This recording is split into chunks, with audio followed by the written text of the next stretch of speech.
अज़ीज़ान मिल्लत, मैं आप तमाम का शुक्रगुज़ार हूँ कि आपने अपना कीमती वक्त निकाल कर आज जनाब ताहिर हुसैन साहब के इस इंतखाबी जलसे और रैली में आपने शिरकत की। मेरे अज़ीज़ दोस्तों और बुज़ुर्गों, आज दोपहर के वक्त मुझे आना था, पैदल दौरा पदयात्रा करना था, मगर किसी वजह की बुनियाद से मैं यहाँ पर देर से पहुँचा। मगर अल्हम्दुलिल्लाह आज जनाब ताहिर हुसैन साहब से मेरी मुलाकात हुई, बड़ा अच्छा लगा और मुझे इस बात का इत्मीनान भी हुआ कि आज भी उनके हौसले बुलंद हैं, उनके हौसले पस्त नहीं हुए हैं और वो एक तड़प अपने दिल में लेकर आए हैं कि वो मुस्तफ़ाबाद की जनता की खिदमत करना चाहती हैं। वो मुस्तफ़ाबाद में अमन को मजबूत करना चाहती हैं और इतने लंबे अरसे के बाद ताहिर हुसैन साहब 5 साल के लंबे अरसे के बाद आपके दरमियान में मुस्तफ़ाबाद के गयूर बुज़ुर्गों के दरमियान में आए हैं, अपने घर को गए हैं और मुझे यकीन है कि आप लोग एक मज़लूम का साथ देंगे। मेरे अज़ीज़ दोस्तों और बुज़ुर्गों, अल्लाह सुब्हानहू व तआला फरमाता है कि क़ैदियों का साथ दो, नरमी से पेश आओ, यतीमों का साथ दो, उनसे नरमी से पेश आओ। मेरे अज़ीज़ दोस्तों और बुज़ुर्गों, आज मैं आपसे ये गुजारिश करने आया हूँ कि एक शख्स 5 साल से जेल में है और मुझे यकीन है कि अल्लाह उनसे इंसाफ करेगा। मुझे यकीन है कि अदालत उनसे इंसाफ करेगी। मगर मेरे अज़ीज़ दोस्तों और बुज़ुर्गों, मेरी आप तमाम से गुजारिश है कि आपको भी अपने वोट से ताहिर हुसैन को इंसाफ दिलाना है। अगर आप मुत्तहिदा अपने वोट का इस्तेमाल करेंगे तो यकीनन ताहिर हुसैन से इंसाफ होगा। वरना याद रखिए, अगर कोई ये समझ रहा है कि ताहिर हुसैन 5 साल के बाद जेल से निकला है और मुखालिफीन ताहिर हुसैन ये कह रहे हैं कि ताहिर हुसैन के पास जितनी दौलत हमारे पास है उसके पास नहीं है, मुखालिफीन जो ताहिर हुसैन की कामयाबी को रोकने के लिए ये बात कह रहे हैं, तो मैं आपको ये पैगाम देना चाहता हूँ कि अगर आज ताहिर हुसैन नहीं जीतेगा तो कल कोई नौजवान अपना सीना तान कर आगे आकर आपकी इज़्ज़तों की हिफाजत नहीं कर पाएगा। ताहिर हुसैन जेल में इसलिए है क्योंकि उसने उन तमाम ताकतों के मंसूबों पर पानी फेर दिया जो अमन के दुश्मन थे और ताहिर हुसैन उस नाजुक वक्त में अपनी जान की परवाह किए बगैर, अपने परिवार की परवाह किए बगैर, अपने ज़ईफ़ बाप, अपनी बीवी की परवाह किए बगैर वो आपके लिए आगे बढ़कर अपने आप को पेश किया। तो मेरे अज़ीज़ दोस्तों और बुज़ुर्गों, ये इलेक्शन तो सिर्फ 3-4 दिन में ख़त्म हो जाएगा, मगर याद रखिए उन लोगों को कामयाब होने मत दीजिए जो मंसूबे बनाते हैं आपको तबाह व बर्बाद करने के लिए। आप उस पार्टी को अपना वोट मत दीजिए जिसने अपने ही पार्टी के एक शख्स पर जब जेल में डाला गया तो उससे अपना गिरेबान छुड़ा दिया। आप उस पार्टी के उम्मीदवार को वोट मत दीजिए जो ताहिर हुसैन को दंगाई कहते हैं, जो शिफा को दंगाई कहते हैं। और ये कहती हैं कि इनको वोट मत दो क्योंकि ये जेल से आए हैं।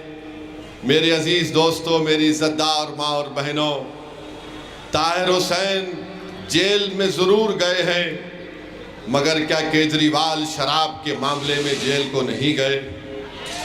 क्या केजरीवाल पर ताहिर हुसैन की तरह भी संगीन फौजदारी के दफात लगाए गए? कैसे 6 महीने के अंदर केजरीवाल को बेल हो गई? जो शराब की पॉलिसी में जेल को गया और 6 महीने जेल में रहता है तो मुख्यमंत्री भी है। सिसोदिया 15 महीने जेल में है और यही सिसोदिया की विधानसभा में तबलीगी जमात का मरकज है। मैं मुस्तफ़ाबाद की जनता को, ओखला की आवाम को और दिल्ली की आवाम को बताना चाह रहा हूँ, यही आम आदमी पार्टी की सरकार ने जब कोविड के वक्त एक झूठा इल्ज़ाम तबलीगी जमात पर लगाया तो इसी केजरीवाल की सरकार ने तबलीगी जमात के खिलाफ एक FIR रजिस्टर करवाया था। मैं याद दिलाना चाहता हूं, जब पूरा देश और दिल्ली कोविड में हर कोई परेशान था तो यही केजरीवाल की सरकार हर रात में एक फिगर देती थी कि इतने दिल्ली में इतने लोगों को कोविड पॉजिटिव हुआ, इतने अस्पताल में गए। उस लिस्ट के नीचे लिखा जाता था मरकज में इतने लोग कोविड की वजह से उनको शिकार हो गए। ये आपको फैसला करना है, ख़ास तौर से मुस्तफ़ाबाद ओखला की आवाम को, कि जिस आम आदमी पार्टी ने तबलीगी जमात के ऊपर FIR दर्ज करा के पूरे देश में मुसलमानों के खिलाफ एक झूठा प्रोपेगेंडा मुहैया किया कि इन दाढ़ी वाले और इन टोपी पहनने वालों की वजह से कोविड देश में फैला है, जो बाद में अदालत ने कहा है कि सरासर झूठ है, मगर ये केजरीवाल की सरकार थी। जब 5 तारीख को डालने जाएंगे तो याद रखो, जिसने तुम्हारे खिलाफ नफरत की दीवार और आंधी को खड़ा किया, क्या तुम उसको वोट दोगे जो इल्ज़ाम झूठा साबित हुआ? मैं जानता हूं कितना जुल्म हुआ, मैं जानता हूं कि कितने लोग मरकज में फंसे हुए थे। मेरे ही हैदराबाद से कई लोग यहां पर फंसे हुए थे। किस तरह से उनको अज़ियतें दी गई, किस तरह से उनको परेशान किया गया। उनके साथ उनके घर वाले थे, उनकी बेटी और बीवी थी, किस तरह उनको ताने मारे जाते थे, किस तरह उनको गालियां दी जाती थी। कहाँ था ये केजरीवाल जो आज अपने आप को कहता है कि मैं बड़ा सेक्युलर हूँ? मेरे अजीज दोस्तों और बुजुर्गों, इन बात को याद रखिए कि इस शख्स और उसकी पार्टी और हुकूमत की तरफ से पूरे मुल्क में अगर सबसे पहले इल्ज़ाम किसी ने लगाया तो इस केजरीवाल ने FIR दर्ज करवाया। मगर यही दिल्ली की सड़कों पर जब एहतजाज होता था, गालियां दी जाती थीं, इल्ज़ामात लगाए जाते थे, तो क्या केजरीवाल की सरकार ने कोई FIR दर्ज किया? नहीं किया। तो मेरे अजीज दोस्तों और बुजुर्गों, मैं आपको ये भी बताना चाहता हूं कि आज 30 जनवरी है। आज ही के दिन गांधी को गोली मारकर हलाक कर दिया गया था। गांधी को क्यों मारा गया था? क्योंकि गांधी भूख हड़ताल पर बैठे थे। उस वक्त मुसलमानों पर जुल्म हो रहा था। कुतुबुद्दीन बख्तियार काकी रहमतुल्लाह अलैह की दरगाह को नुकसान पहुंचाया गया था। गांधी वहां पर पहुंचकर उसका तामीरी काम शुरू कराते हैं। गांधी मुसलमानों पर जुल्म को बंद कराने के लिए, सच्चाई के लिए गांधी ने भूख हड़ताल की थी, तो गोडसे आकर गांधी के सीने में गोली मार देता है। मैं बड़ी इज्जत के साथ कह रहा हूं कि गांधी के मारने की साजिश में जस्टिस कपूर कमीशन की रिपोर्ट ने एक शख्स का नाम लिखा था। आज प्रधानमंत्री उस कॉन्स्पिरेटर के नाम से दिल्ली यूनिवर्सिटी को यूनिवर्सिटी बनाना चाहते हैं। बताओ वो प्रधानमंत्री, आज आप गांधी के पास तो जाते हैं, समाधि के पास, मगर क्या कपूर कमीशन में कॉन्स्पिरेसी का नाम जिसका लिया गया था, कौन जस्टिस कपूर कमीशन की रिपोर्ट में क्या कहा गया था? मैं तो कहूंगा अगर वजीर आजम मोदी सच्चाई को जानते और मानते हैं तो हिंदुस्तान का सबसे पहला टेररिस्ट, इस आजाद हिंदुस्तान का सबसे बड़ा कोई टेररिस्ट था तो उसका नाम गोडसे था। इसीलिए मैं मोदी से मुतालबा करता हूं कि 30 जनवरी को एंटी टेररिज्म डे डिक्लेयर कर देना चाहिए, क्योंकि आजाद भारत में उस शख्स ने गांधी को गोली मारी थी, एक ज़ईफ आदमी को गोडसे ने गोली मारी थी। रिकॉर्ड उठाकर देख लो, एक बीजेपी के एमपी ने कहा था मैं गोडसे को मानने वाला हूं। बताओ मोदी जी, आपके पार्टी में ऐसे लोग भी हैं जो गोडसे के भक्त हैं। मेरे अजीज दोस्तों और बुजुर्गों, एक और अहम बात मैं आपके सामने रखना चाहता हूं। मुस्तफाबाद की बाज गली कूचों में आपके इलाकों में मुझे फिरने का मौका मिला। मुझे आज तक समझ में नहीं आया कि इस इलाके में लोग इंसान बसते हैं मगर यहाँ पर मोहरियों का पानी बहता है, यहाँ पर कचरे के अंबार हैं, यहाँ पर गंदगी की सफाई का कोई इंतजाम नहीं है और पीने का पानी दस्तयाब नहीं है। तो मोदी और केजरीवाल एक नूरा कुश्ती लड़ रहे हैं। मोदी और केजरीवाल ये एक सिक्के के दो रुख हैं। भारत में अगर झूठों का कंपटीशन होगा तो कौन फाइनल में आएगा? दो लोग जरूर फाइनल में आएंगे, एक मोदी और दूसरा केजरीवाल। ये कहता है कि पानी में जहर है, मोदी कहते नहीं है। अरे पानी तुम नहीं पिलाते और तुम जहर उगल रहे हो नफरत की फिजाओं में इजाफा करके। अरे पानी तुम नहीं देना चाहते केजरीवाल, तुम प्यासा रखकर मारना चाहते हो। पानी तुमने कहा मैं पानी फ्री में दूंगा। मैं केजरीवाल से पूछना चाहता हूं कि तुम्हारे बजट में तुमने 850 करोड़ रुपया खर्चा किए, किसके लिए? फ्री पानी। कितना पानी? एक घर को इस झूठे ने कहा था मैं 20,000 लीटर दूंगा। यानी आखिरी है ये। यानी मैं समझता था कि मोदी दूर तक फेंकते हैं, मगर मालूम हुआ केजरीवाल भी पीछे नहीं है। 850 करोड़ रुपये फ्री वाटर के लिए। कहाँ है पानी?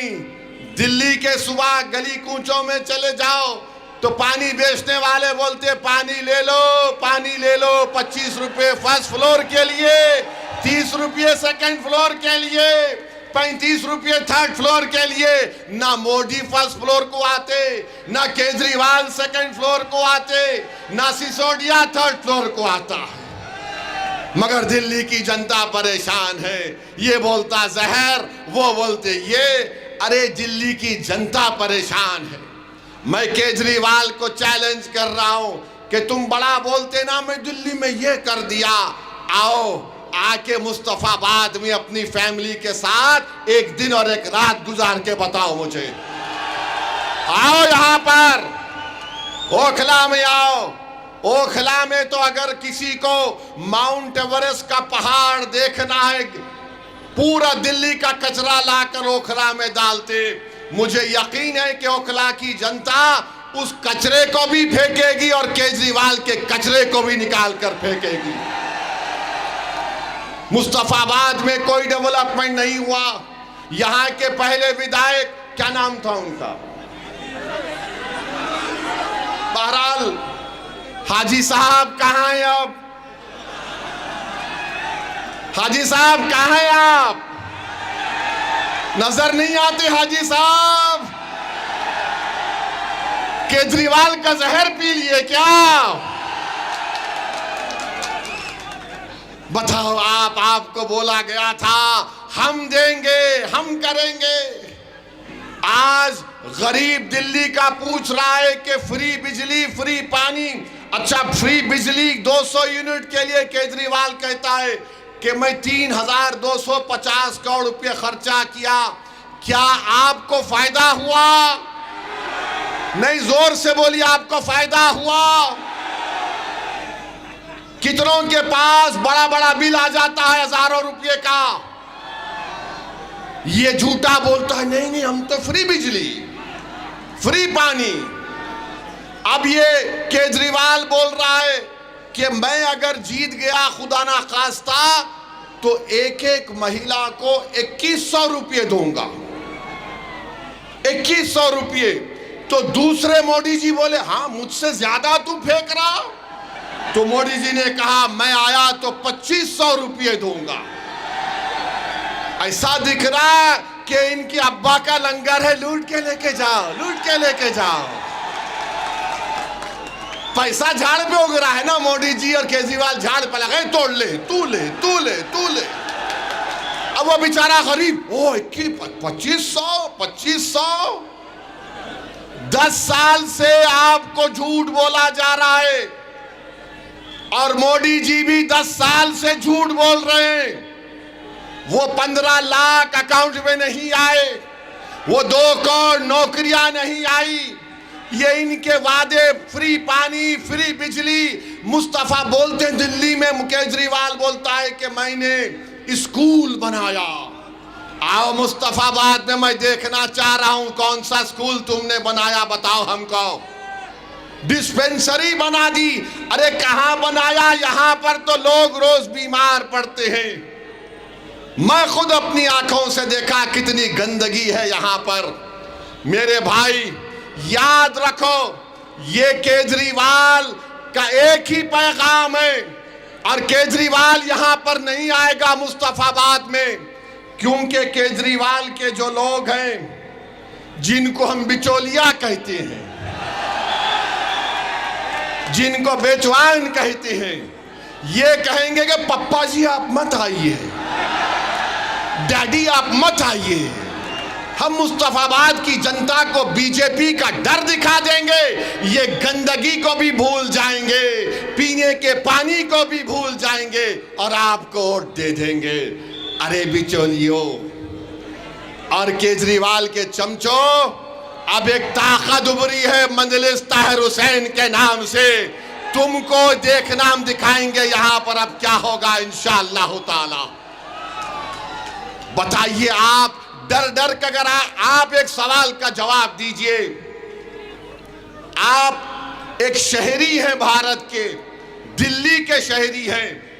जो शहरी होता है, सिटीजन होता है, उसके राइट्स होते हैं। वोटर होता है तो खाली वोट दे के चले जाता, मुझे कोई फर्क नहीं पड़ता, मैं गंदगी को भी कबूल कर लूंगा, पानी नहीं मिलेगा तो भी कबूल कर लूंगा, घर में बच्चे बीमार पड़े तो कबूल कर लूंगा, कोई 5 साल जेल में सड़ता रहे उसको कबूल कर लूंगा। फैसला आपको 5 तारीख के दिन करना है कि क्या आप वोटर हैं या सिटीजन हैं, आप वोटर हैं या शहरी हैं, बताइए हमको। अगर आप शहरी हैं तो 5 तारीख के दिन आप ना मोदी को वोट देंगे ना केजरीवाल को वोट देंगे। अगर आप वोटर हैं तो फिर जिसको चाहे वोट दे दो, कोई तब्दीली नहीं आएगी। तब्दीली लाना पड़ेगा मेरे भाई, तब्दीली लाना पड़ेगा।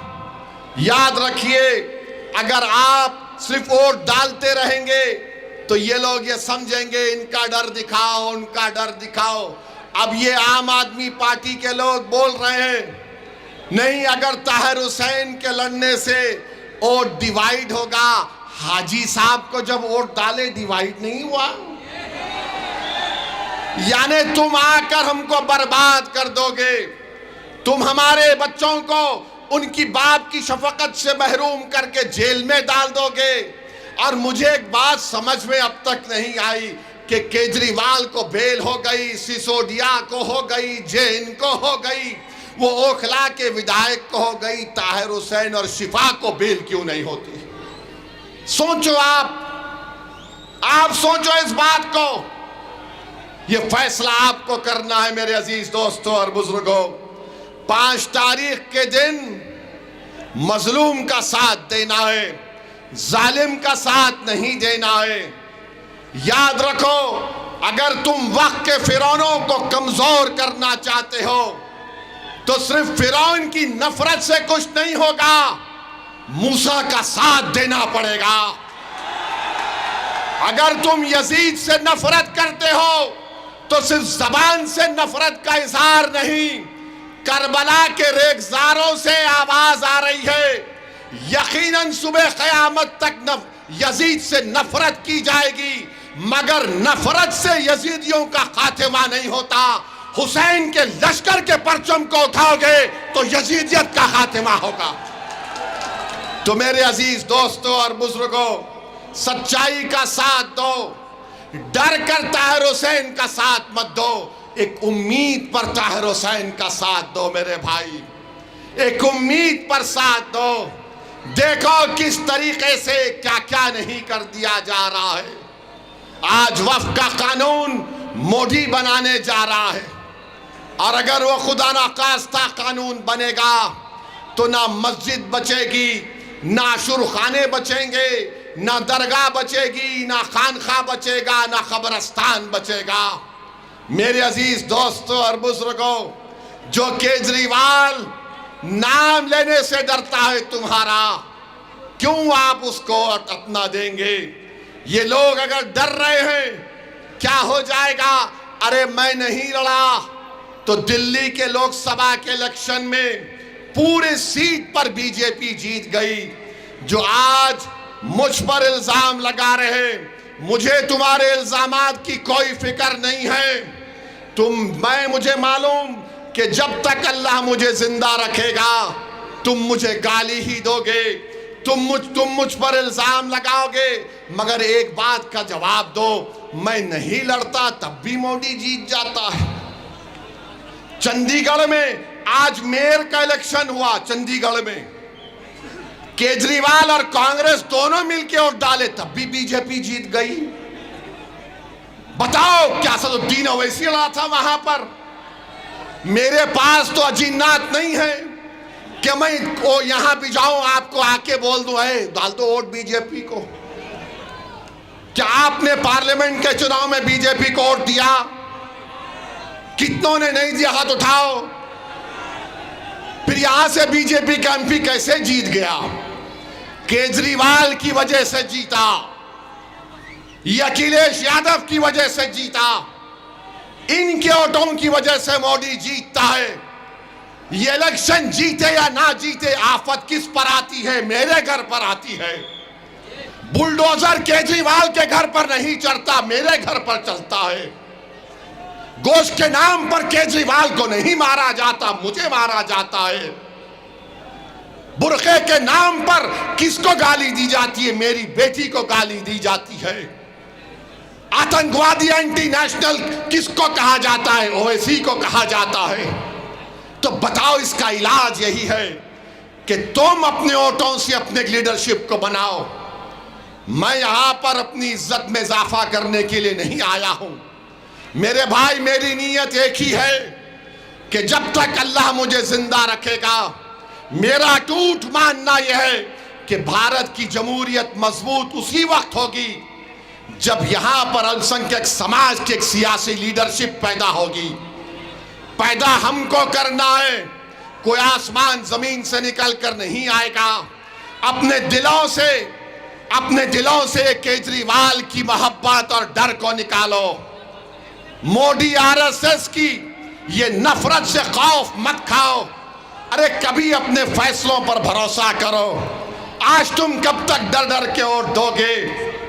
40-50 साल से हम सिर्फ डर कर वोट दे रहे हैं। आज एक मंजलिस आपके दरमियान में आई है, आप बेखौफ होकर मंजलिस का साथ दीजिए। ताहिर हुसैन के हक में अपने वोट का इस्तेमाल करिए। ये जीतने वाला कैंडिडेट है। अगर आप वोट का सही इस्तेमाल करेंगे, ताहिर हुसैन की कामयाबी होगी। आज मुझे बड़ी तकलीफ भी हुई कि हमारा ताहिर जेल से निकल कर तो आया है पेरोल बेल पर, मगर इतनी पुलिस उनके अतराफ में है। मेरे भाई, इज्जत भी इंसान की बहुत बड़ी चीज होती है। भारत के संविधान में डिग्निटी एक फंडामेंटल राइट है।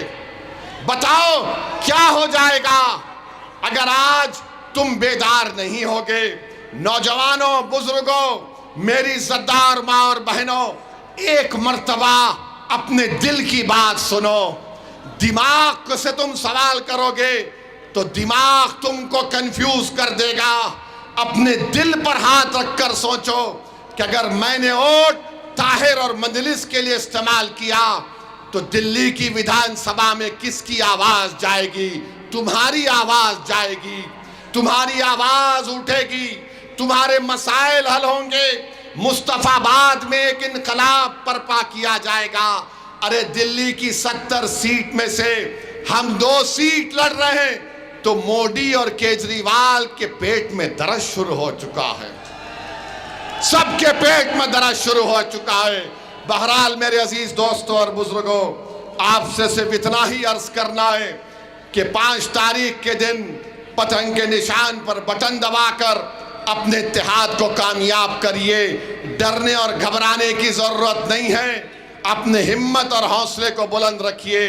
हाथ उठाकर नारा लगाइए, नारे तकबीर, नारे तकबीर, ताहिर हुसैन, ताहिर हुसैन। ये जिंदाबाद ना केजरीवाल बोल सकेगा ना उसके चमचे बोल सकेंगे। जब आप जिंदाबाद का नारा लगा दिए हैं तो 5 तारीख के दिन मुस्तफाबाद की फिजाओं में पतंग दिखनी चाहिए। अस्सलाम वालेकुम व रहमतुल्लाहि व बरकातहू।